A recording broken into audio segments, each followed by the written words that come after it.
Let us see components of operating system. An operating system is a large and complex system that can only be created by partitioning into small pieces. These pieces should be a well-defined portion of the system, which carefully defined input, output, and functions. A system component is a process, program, utility, or another part of computer's operating system that helps to manage different areas of the computer. Although Mac, Unix, Linux, Windows, and other operating systems do not have same structure, most of the operating systems share similar operating system components like process, file, memory, secondary storage, I/O systems. So let us see one by one all these components of operating system. Let us see process management. A program can do nothing unless its instructions are executed by the processor. Program in execution is called as process. A program such as compiler is a process, and a word processing program being run by an individual user on a PC is a process. Similarly, a social media app on mobile device is a process. For now, you can decide a process to be an instance of a program in execution. But later we see that the concept is more general. As described earlier, it is possible to provide system calls that allow processes to create subprocesses to execute concurrently all the processes. A process needs certain resources, including processor time, memory, file, and I/O devices to accomplish its task. These resources are typically allocated to the process while it is running. In addition to the various physical and logical resources that a process obtains when it is created, various initialization may be passed along. For example, consider a process running a web browser whose function is to display the contents of a web page on a screen. The process will be given to the URL as an input and will execute the appropriate instructions and system calls to obtain and display the desired information on the screen. When the process terminates, the operating system will reclaim any reusable resources. We emphasize that a program by itself is not a process. A program is a passive entity, like the contents of the file stored on the disk, whereas a process is active entity. The operating system is responsible for these following activities in connection with process management.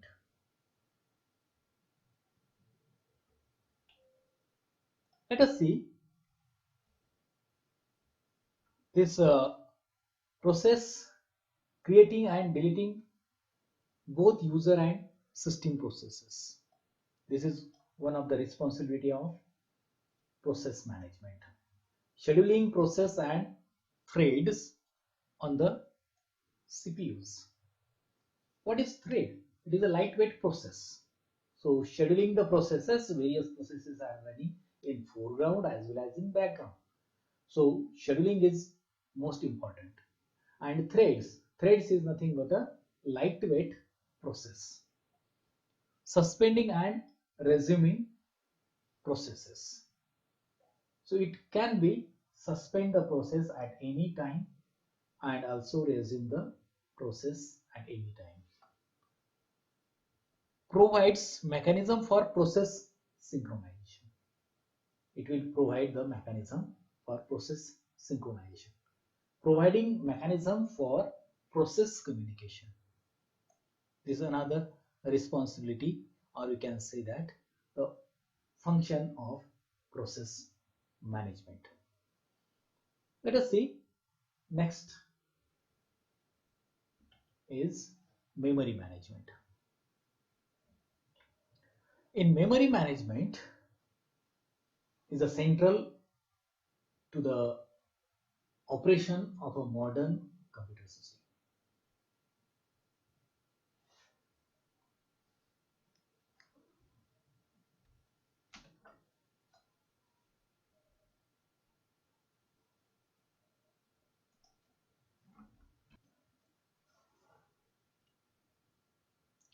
Main memory is a large array of bytes ranging in size from hundreds of thousands to billions. Each byte has its own address. Main memory is a repository of quickly accessible data shared by the CPU and I/O devices. The CPU reads instructions from main memory during the instruction fetch cycle, and both read and writes data from main memory during the data fetch cycle. As noted earlier, the main memory is generally the only large storage device that the CPU is able to address and access directly. For example, for the processor to process data from disk, those data must be transferred to main memory by CPU generated I/O calls. In the same way, instruction must be memory for the CPU to execute them. So all the instructions must be in a memory. For a program to be executed, it must be mapped to absolute addresses and loaded into memory. As the program execute, it access program instructions and data from memory by generating these absolute addresses. Eventually, the program terminates. Its memory is declared available and the next program can be loaded and executed. To improve both the utilization of the CPU and the speed of the computer's responses to its users, general purpose computer must keep several programs in memory, creating a need for memory management. The operating system is responsible for these activities in connection with the memory management. Keeping track of which part of memory are currently being used and which process is using them. So this is one of the function, or you can say responsibility of the main memory management. Allocating and deallocating memory space as needed. In upcoming chapters units, we will see this allocating and how allocate and deallocate the memory space. That is the function or responsibility of main memory management. Deciding which process or part of processes and data to move into main memory and out of the main memory. That process is called as swapping. So let us see next is file management or file system management.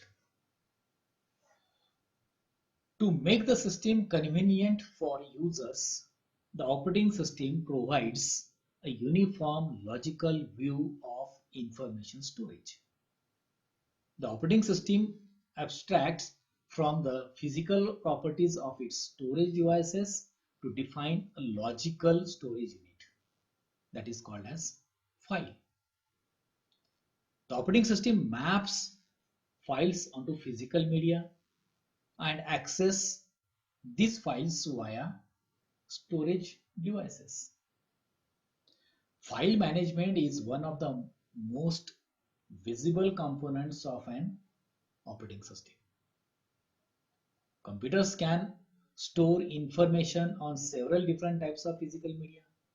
The operating system implements the abstract concept of a file by managing mass storage media and the devices that control them. I'm talking about hard disk drives. In addition, files are normally organized into directories to make them easier to use. Finally, when multiple users have access to these files, it may be desirable to control which user may access a file and how that user may access it. For example, read, write, append. In this fashion, we can access the files. The operating system is responsible for the following activities in connection with file management: creating and deleting file.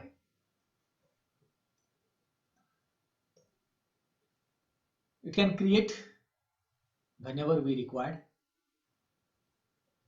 It can delete whenever user demands. Creating and deleting directories also to organize files. So what the directory contains? Directory contains file as well as directories itself. Supporting primitives for manipulating files and directories. It supports primitives. Mapping files onto mass storage. Mass storage means hard disk drives. It can map all the files onto the hard disk drive. Backing up files on non-volatile means storage media, that is permanently we can store the files and directories. These are some responsibilities of file management system. Next is secondary storage management. As we have seen, the computer system must provide secondary storage to back up main memory contents. We can permanently store that files and directories which are created by users and which may be available into the main memory. Main memory is a volatile memory. While whenever we want to take backup, we must store onto the secondary storage device. For example, hard disk drive.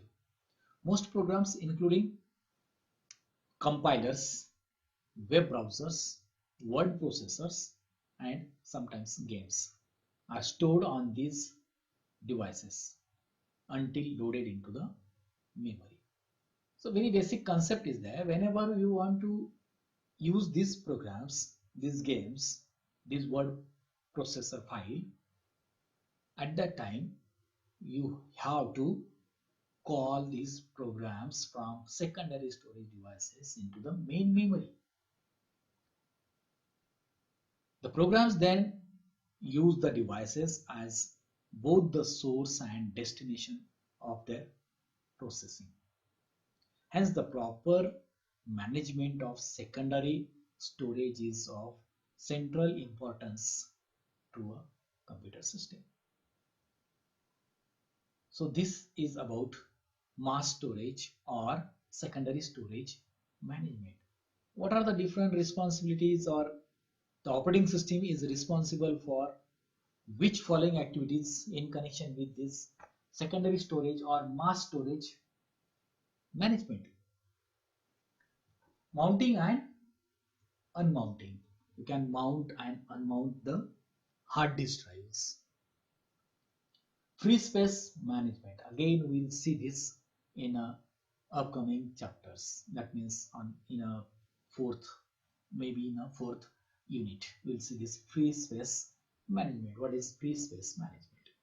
So whenever we want to store some files, we must search for a free space and allocatable space. If the file is having 1 MB memory space, 1 MB memory space should be available on hard disk. Then and then only it is possible to store that file. Otherwise, that will be rejected. So, free space management is employed by operating system with the help of secondary storage management. Storage allocation. It allocates the storage. It allocates the space for the file and directories. Disk scheduling. It schedules the disk, when to use that disk, how it decides the priority, how long it will be used. So this is about the disk scheduling. Partitioning. That physical disk can be partitioned into logical partitions or logical sections. So this is handled by mass storage management or secondary storage management, that is partitioning. It partitions the physical drive into logical drives. Then protection. It will protect the device, files from another users by providing the different strategies like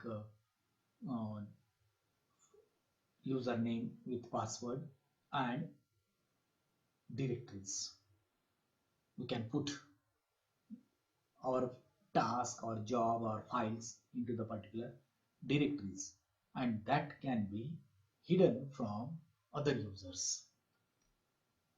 Let us see the last part, that is IO system management. IO system management is one of the purpose of operating system, that is to hide the peculiarities of specific hardware devices from the user. Not necessary that user must see all the devices available in a computer system. That can be hidden, or we can say operating system can hide these unwanted, for the users, unwanted devices.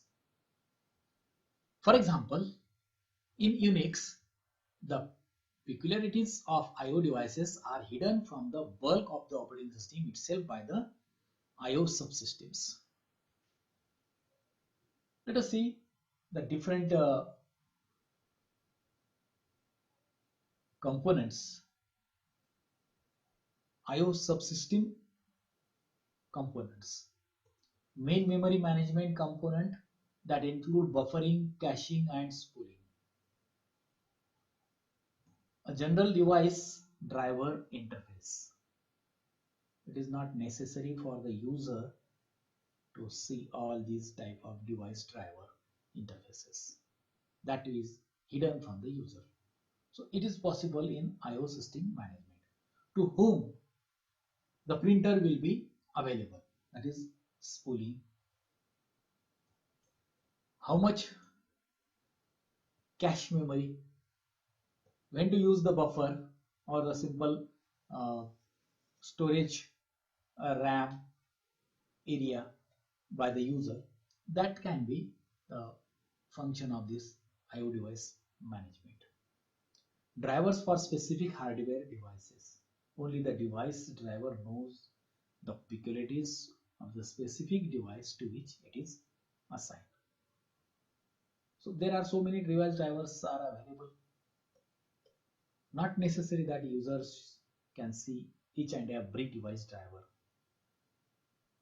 because we know that all the devices are connected into the computer system, available into the system, must be run with the help of device drivers. So all device drivers can be uh, handled by the operating system with the help of IO system management. So these are some components, subsystem uh, of IO subsystems, and these are the operating systems components.